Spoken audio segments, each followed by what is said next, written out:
तुझे क्या मिल जाता, किसको क्या मिला है? विवाह उनके लिए है जिनके पास बुद्धि की प्रखरता नहीं। जैसे जिस छुरी में धार ना हो उसको पत्थर पर घिसना पड़ता धार देने के लिए, जिस बुद्धि में धार नहीं होती उसको विवाह के पत्थर पर घिस के धार देना पड़ता। मगर कई तो ऐसे बुद्धू हैं कि विवाहों में घिस घिस के भी उन पर धार नहीं आती,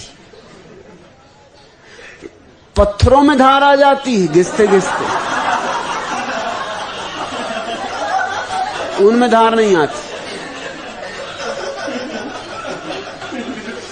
डब्बू जी एक बस में यात्रा कर रहे थे। बस में बड़ी भीड़ थी, बहुत भीड़ थी, अतः उन्हें बैठने के लिए जगह नहीं मिली थी। बस खड़े खड़े ही यात्रा कर रहे थे। उनके आगे ही एक सुंदर आकर्षक और कोमलांगी युवती खड़ी हुई थी। अभी घर से पत्नी से पिट के आए थे, मगर लोग सीखते कहां। बस की भीड़ के कारण डब्बू बार बार उस नवयौवना से टकरा रहे थे जानबूझ के, और उन्हें कुछ आनंद भी आ रहा था उस महिला के संस्पर्श में। अंत में जब उस युवती ने देखा कि यह व्यक्ति तो उसे जानबूझकर धक्के मार रहा है, तो उसे बड़ा क्रोध आया और वह क्रोधित होकर बोली, इस तरह महिलाओं को धक्के मारते हुए शर्म नहीं आती? तुम इंसान हो या जानवर? इस पर डब्बू जी बोले, जी मैं इंसान और जानवर दोनों ही हूं। युवती तो बड़ी चौंकी। उसने आश्चर्य भरे स्वर में पूछा, इंसान हो यह तो समझ में आता, मगर जानवर कैसे? डब्बू जी मुस्कुराते हुए बोले, तू मेरी जान, मैं तेरा वर। अभी घर से पिट के आ रहे हैं।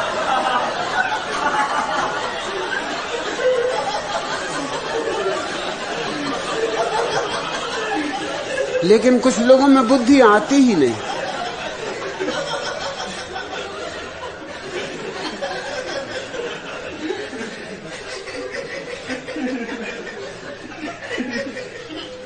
अच्छा हुआ ही ना सन्यास का मार्ग प्रशस्त हुआ, और ज्यादा देर मत कर सन्यास लेने में, अन्यथा पिताजी तेरे कोई दूसरा जानवर खोजेंगे।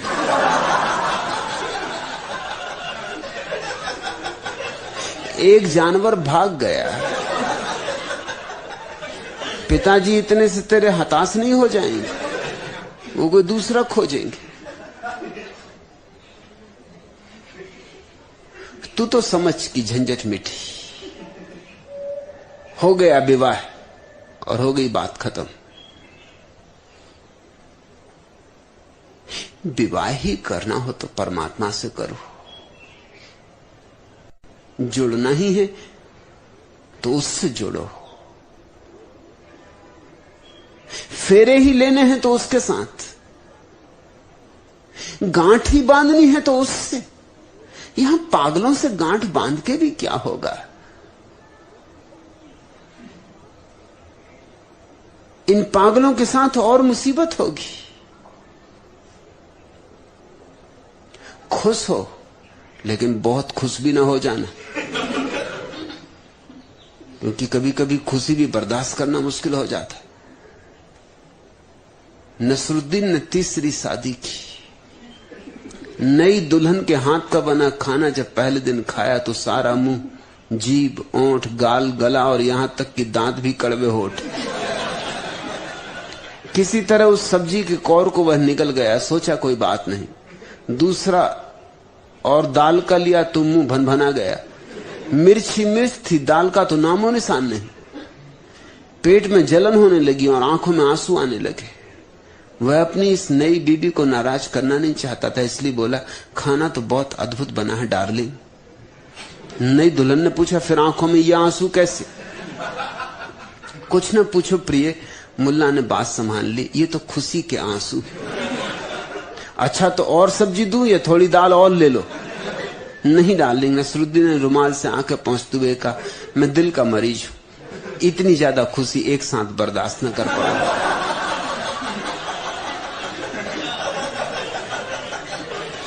अच्छा हुआ ही ना, लोग आएंगे संवेदना प्रकट करने, हंसना, और तू उनसे संवेदना प्रकट करना कि दुखी हो तुम कि तुम्हारा जानवर न भागा।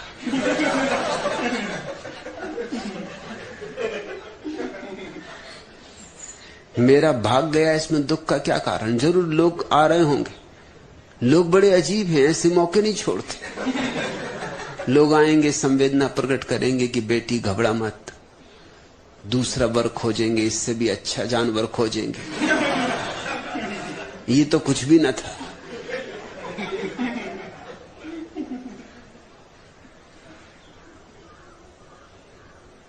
वो सोचेंगे कि बहुत बड़ी दुर्घटना घट गई तेरे ऊपर।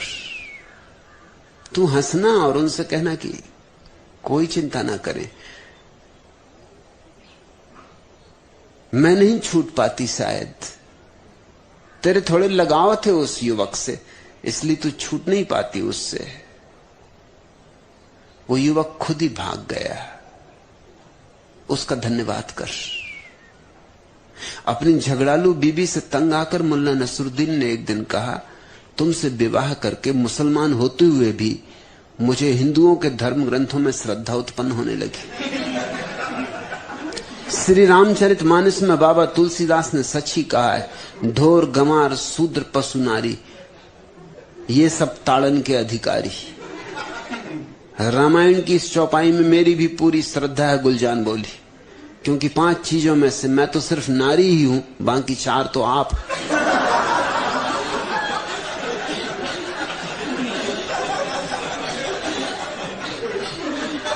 ही ना हंस और आनंदित हो, जान बची और लाखों पाए, लौट के बुद्धू घर को आए। वो ताजमहल और ताजमहल होटल की रंगीनियां और बाराती और मेहमान और फुलझड़ियां और फटाके, उन सब में तू भटक जाती। इतना हमें विवाह के लिए आयोजन क्यों करना पड़ता है? इतना शोर शराबा क्यों मचाना पड़ता है? वो जो विवाह की बेहूदगी है उसको छिपाने के लिए। वो जो विवाह ला रहा है कष्टों का एक लंबा सिलसिला, उसको भुलाने के लिए।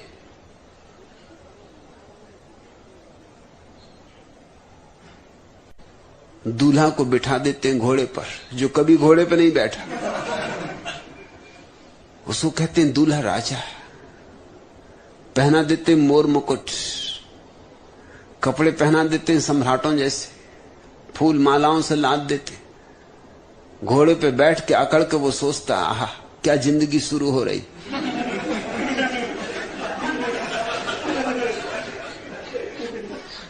अरे घोड़े से पूछ कि ऐसे कितने बुद्धुओं को पहले भी पार करा चुका है। इसलिए तुमने देखा कि भारतीय फिल्में, शहनाई बजी, घोड़ा चला, बारात निकली, बैंड बाजे बजे, पंडित पुरोहित ने मालाएं पहनाई और एकदम से दी एंड हो जाता। क्यों एकदम शहनाई बजती है और फिर दी एंड, अंत आ जाता? उसका कारण है कि उसके बाद की कथा कहने योग्य नहीं। उसके बाद जो होता है उससे भगवान ही बचाए। जया, तू तो चिंतित नहीं है, मुझे पता है, लेकिन तेरी चिंता बेटी के लिए स्वाभाविक है। तू तो जीवन के अनुभव से सीखी है, परिपक्व हुई है। तुझे तो एक प्रौढ़ता मिली, वही प्रौढ़ता तो तुझे मेरे पास ले आई है। उसी प्रौढ़ता ने तुझे सन्यास के जगत में प्रवेश दिलवाया। और दूसरों का सन्यास इतना कठिन नहीं है जितना जया का है, क्योंकि जया के पति सन्यास के दुश्मन है। इसका मतलब है कि कभी न कभी सन्यासी होंगे। दुश्मन है इसका मतलब मुझसे नाता जुड़ गया है, सोचते हैं मेरी, विचार करते हैं मेरी, गालियां देते मुझे, चलो गाली के बहाने, लेकिन मेरा नाम तो लेती है। उस नाम में खतरा है। ऐसे सोचते रहे तो नाम घर कर जाएगा। होंगे सन्यासी एक दिन, मगर जया को जितना कष्ट दिया जा सकता है, एक बार तो घर से ही निकाल दिया। तो कोई महीने 15 दिन जया आके आश्रम में रही, बिना कुछ लिए दिए घर से बाहर फेंक दिया कि अगर सन्यासी रहना तो इस घर में नहीं रह सकती। तो जया जानती है कष्ट, लेकिन जया उसके लिए भी राजी थी। तो तुम सोच सकती है हीना कि पति को छोड़ने को राजी थी तेरी मां, बच्चों को छोड़ने को राजी थी तेरी मां, जिनसे उसका बहुत प्रेम है, तुझे छोड़ने को राजी थी और तेरे लिए उसका बहुत लगाव है, लेकिन सन्यास छोड़ने को राजी नहीं थी। तो जो जिंदगी ने नहीं दिया है वो सन्यास ने दिया होगा। अच्छा हुआ तू सन्यासी बन। और जब जया को तेरे पिता नहीं हरा पाए तो तुझे क्या हराएंगे? थोड़े परेशान होंगे, शायद ना भी हो। शायद तेरा सन्यास उनके जीवन में भी रूपांतरण का कारण बन जाए। निमित्त क्या बन जाए कुछ कहा नहीं जा सकता। कौन सी छोटी सी बात निमित्त बन जाएगी। एक तिनका कहते हैं ऊंट को बिठा देता। मनोबोझ था और ऊंट नहीं बैठा, और एक तिनका और ऊंट बैठ गया। बस उतने ही तिनके की कमी थी। हो सकता है तेरा सन्यास उनके जीवन में भी एक नया द्वार खोल दे, इसलिए भयभीत ना हो। और ध्यान रखना कि मेरा सन्यास प्रेम के विरोध में नहीं है, मेरा सन्यास जीवन के विरोध में नहीं है। सन्यास के बाद भी तेरे जीवन में अभी प्रेम उठे तो प्रेम को जीना कोई मना ही नहीं है। सन्यासी हो गई तो कभी तू प्रेम को न जी सकेगी, ऐसा नहीं। सन्यासी होने का अर्थ ही है कि अब हम पूरे प्रेम को जिएंगे, समग्रता से जिएंगे। लेकिन विवाह की भाषा में सोचो ही मत।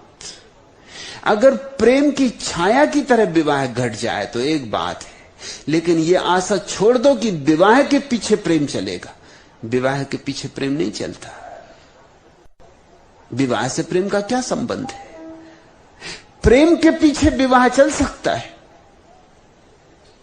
लेकिन इससे उल्टा नहीं होता। और हम इससे उल्टा ही करने में लगे। हम पहले विवाह करते हैं, हम सोचते हैं कि विवाह होगा फिर प्रेम होगा। बस हमने गाड़ी के पीछे बैल जोत दिए। अब न गाड़ी चलेगी न बैल चलेगी। बैल नहीं चल सकते गाड़ी की वजह से, क्योंकि गाड़ी आगे जुती। और गाड़ी कैसे चले? क्योंकि उसके आगे बैल नहीं। अब एक कलह शुरू हुई। बैल गाड़ी के आगे होने चाहिए तो गाड़ी चल सकती है। प्रेम सूत्र है, अगर उसके पीछे विवाह आ जाए तो ठीक, अनिवार्य भी नहीं है। प्रेम बिना विवाह के भी जिया जा सकता है। सच तो यह है, विवाह कुछ ना कुछ प्रेम में अड़चने डाल देता है, क्योंकि विवाह के साथ आती हैं अपेक्षाएं, विवाह के साथ आता है आग्रह, विवाह के साथ आता है एक दूसरे पर दावेदारी का रुख, विवाह के साथ आती है राजनीति कि कौन मालिक, कौन प्रमुख। पुरुष समझता है कि वो खास है, स्त्री में क्या रखा है, स्त्री तो नरक का द्वार है। और पुरुष समझता है वो बलशाली है,